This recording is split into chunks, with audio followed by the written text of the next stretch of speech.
everyone, and welcome to this explainer. I am absolutely thrilled you're here today because, honestly, we're going to be doing something incredibly unique.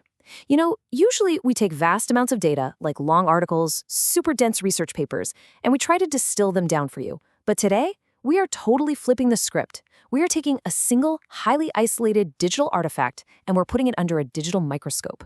We're going to perform a microforensic deconstruction of one completely isolated digital note just to see exactly how much architectural genius is hiding right there in the everyday links we take for granted.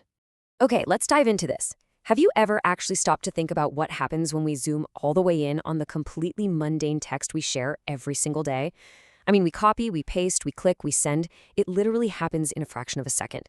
But beneath that really simple action is this massive structured language. It's this entire hidden ecosystem of routing, formatting, and tracking. So today, we're going to look at one specific note, just one.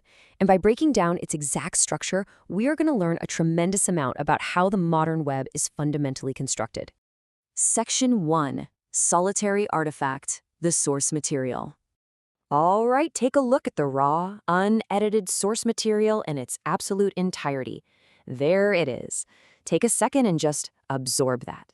In a world of endless scrolling and infinite feeds, this right here is our entire universe for this explainer. This is the complete set of data we have to work with. 2 lines of text, a title, and a link. It feels incredibly scarce, doesn't it? But as we're about to see, there is an absolute wealth of information coded directly into these specific characters. Get this. If you were to count every single keystroke in our source material, every letter, every symbol, every space, even the invisible line break sitting between those 2 lines, you get exactly 62 characters. That's it, 62 characters. It is the absolute definition of digital minimalism. But I promise you, by the time we wrap up this explainer, you are going to see these 62 characters not just as some random snippet, but as a meticulously structured set of digital instructions. Moving to Section 2, formatting the note. Isolating the syntax. Let's move to and see how this builds. To really understand the author's hidden syntax, we've got to separate the text from the link. So we're isolating just the very first line here, new note. But notice what precedes those words. It isn't just plain text, right? The author didn't just type out a title. They included a very specific sequence of symbols right before it. 5 hash marks followed by a space. This is a deliberate, highly calculated formatting choice that tells us exactly what kind of environment this note was actually created in. And this brilliantly illustrates the hidden language of Markdown. Those 5 hash marks, they aren't just there to look pretty. In Markdown syntax, which, by the way, is a super lightweight markup language used by developers and writers to format text without ever taking their hands off the keyboard, the hash symbol dictates heading size. 1 hash is a giant heading 1.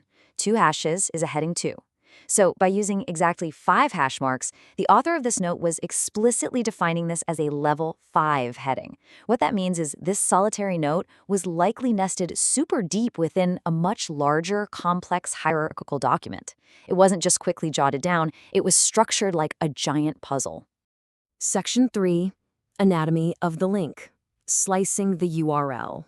Now, what's really interesting about this slide is how we shift our focus from the title to the actual hyperlinked destination right below it. This takes what basically looks like a totally chaotic jumble of letters and numbers and visually breaks it down into 3 distinct, highly functional components. A hyperlink is essentially a digital map, and it operates in segments. Row 1 is the domain, youtube.b, which is a shortened custom URL routing us straight to YouTube servers. Row 2 is the ID, the exact specific file we're looking for. And row 3, that's the parameter. Basically, the extra instructions tacked on to the very end of our request. Every single character here has a vital job to do. Section 4. The video identifier, heart of the source. Let's extract that middle piece of the puzzle, because it is the actual beating heart of our source material. 80A9PZJWE. This 11-character string is mathematically fascinating. It's a precise, totally unique address. See, because YouTube hosts literally billions of videos, they desperately need a system to ensure no 2 videos ever share the exact same link. By mixing uppercase letters, lowercase letters, and numbers, an 11-character string can generate an astronomically high number of unique combinations.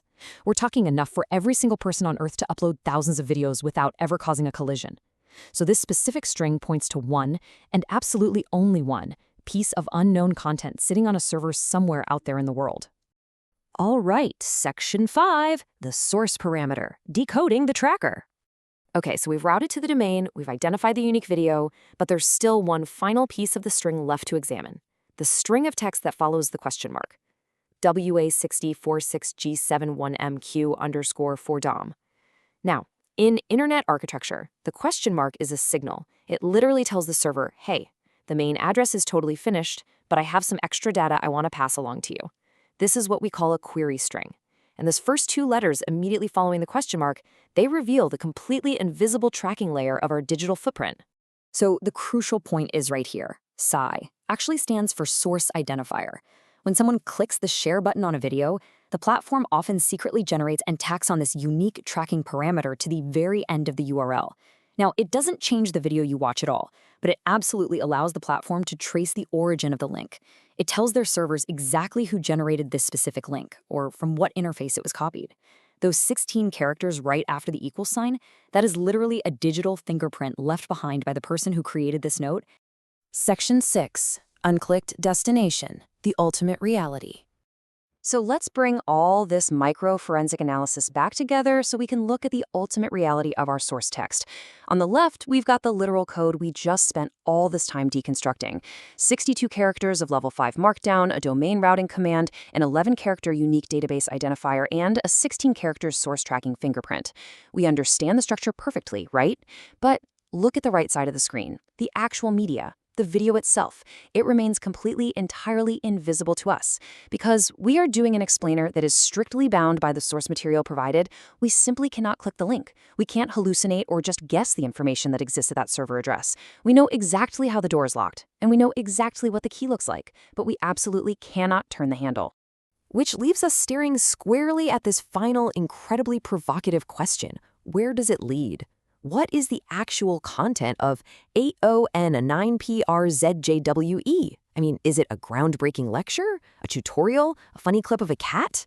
The brilliant tension of this solitary digital artifact is that it's perfectly structurally sound. It is completely legally traceable through its source identifier, yet its true meaning remains a total, complete mystery. It's a fantastic reminder that on the internet, the map is definitely not the territory. I really hope this deep dive has completely changed the way you look at the links you share every single day. Keep questioning what's in the code, and I will see you in the next explainer.